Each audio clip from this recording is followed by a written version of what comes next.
Betrayed by trust, the deeper life girl and Officer John. The confession. If I had known that night would change my life forever, I would never have stepped outside. I would never have trusted him.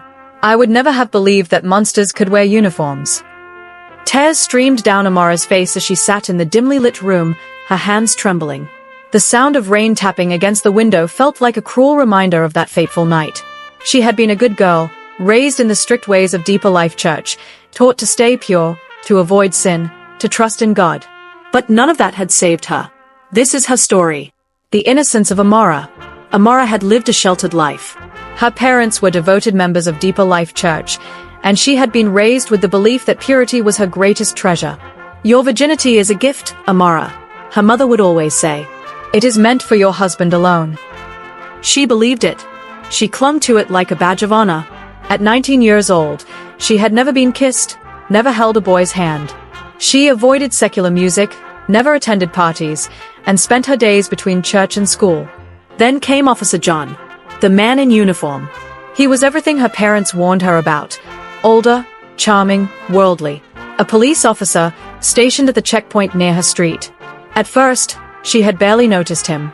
But one day, as she walked home from fellowship, he called out to her. "Sister Amara, why do you always walk so fast?" he teased, smiling.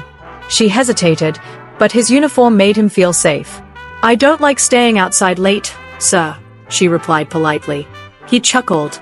"No need to call me sir, my dear. Just John. I see you every day. You are a good church girl, right?" She nodded. "That's good," he said. "The world needs more decent women like you." She smiled, feeling a warmth in her chest.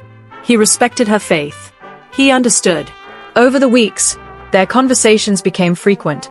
He would ask about her Bible studies, offer to walk her home when it was dark, and even scold young men who whistled at her. He became her protector. She trusted him. Until the night it all changed. The night of betrayal. It was raining that night. Heavy and unrelenting. Amara had stayed late after a youth vigil at church. She knew her parents would be worried. As she hurried down the lonely street, she heard a familiar voice. "Amara." She turned. "Officer John. What are you doing out so late?" he asked, his uniform slightly damp from the rain. "Church vigil ran late," she explained. "You shouldn't be walking alone at this hour," he said, shaking his head. "Let me give you a ride home." She hesitated. "Come on, you trust me, don't you?" he smiled. She did. She nodded. She got into his car. As they drove, he made small talk, but something felt different. His tone was softer, almost too gentle. The way he glanced at her, it made her uneasy. Then, instead of turning toward her house, he took a DT. "Where are we going?" she asked, her voice tightening. "Relax," he said. "I just want to talk to you for a bit. Somewhere quiet." Her heart began to race. They stopped in front of an empty building, one she didn't recognize. "John, please take me home." But his expression had changed. "Amara," he said softly, locking the doors. "I have been so patient with you. You know I like you. Don't you like me too?" She froze. "You're a man of the world, John," she whispered. "I am waiting until marriage." His smile disappeared. "Waiting? For who? Some church boy? You think they will love you more than me?" His voice darkened. "I have given you my time, my protection. It's time you give me something in return." Her blood ran cold. "No, please. I want to go home." But he didn't listen. His hands gripped her wrists. She struggled, tears spilling down her face as she begged him to stop. But he was stronger. The uniform she once trusted became a cage. The man she once respected became her worst nightmare. That night, Amara lost everything. The aftermath. She walked home in a daze, her body aching, her soul shattered. She didn't cry out. She didn't scream. She just walked. When she stepped inside, her mother looked up. "Amara, why do you look like that?" She couldn't speak. She went straight to her room and collapsed on the floor, sobbing silently into her pillow. For weeks, she said nothing. She couldn't eat. She couldn't pray. She felt dirty, unworthy, ruined. Church became a place of pain. She could still hear her mother's words in her head. "Your virginity is your gift." But it had been stolen. One evening, Her father knocked on her door. "Amara, you have been distant. What is wrong?" She broke down. Between sobs and gasps, she told them everything. Her mother wailed. Her father clenched his fists, shaking with rage. They went to the police, but nothing happened. Officer John denied everything. He said she was lying, that she had flirted with him, that she had willingly followed him into the building. There were no cameras, no witnesses, just her word against his. And because he wore a uniform, his word carried more weight. The case was closed. Just like that. Amara sank deeper into herself. She stopped attending church. She stopped singing. The bright, hopeful girl everyone knew had disappeared. In her place was silence, pain, and shame. Healing in pieces. Months passed. The world moved on, but Amara couldn't.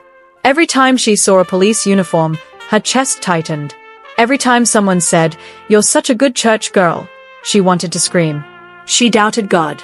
She doubted purity. She doubted everything. "Why, God?" she whispered one night, curled on her bed. "Why did you let this happen to me? I served you. I kept myself. I did everything right." There was no thunder, no angel, no voice from heaven. But slowly, quietly, God sent people. A kind counselor from church who just listened. A deeper life sister who held her hand during fellowship and never asked questions. A youth pastor who reminded her that God's love wasn't dependent on her past. "You are not dirty, Amara," he said one evening, his voice gentle. "You are not broken beyond repair. What that man did to you wasn't your fault. And it doesn't change who God says you are." She cried that night, not out of pain, but from the first drop of hope she'd felt in months. A new beginning. 2 years later, Amara stood in front of a small group of young girls in her church. Her voice trembled, but she spoke. "I was once like you, afraid, innocent, pure, until someone took that from me. But I need you to know something. What happened to me didn't define me. It hurt me. It broke me. But God picked up the pieces." Her voice cracked. "I still cry sometimes. I still have scars. But I am healing. And I want you to know, if anyone ever hurts you, you must speak up. Silence protects the abuser. But your voice can set you free." The room was silent. Then a girl stood up and ran to hug her. Then another. Then another. In that moment, Amara realized her story wasn't just pain. It was power. If this story moved you, please like, comment, and share. Let's raise awareness and remind every survivor that healing is possible.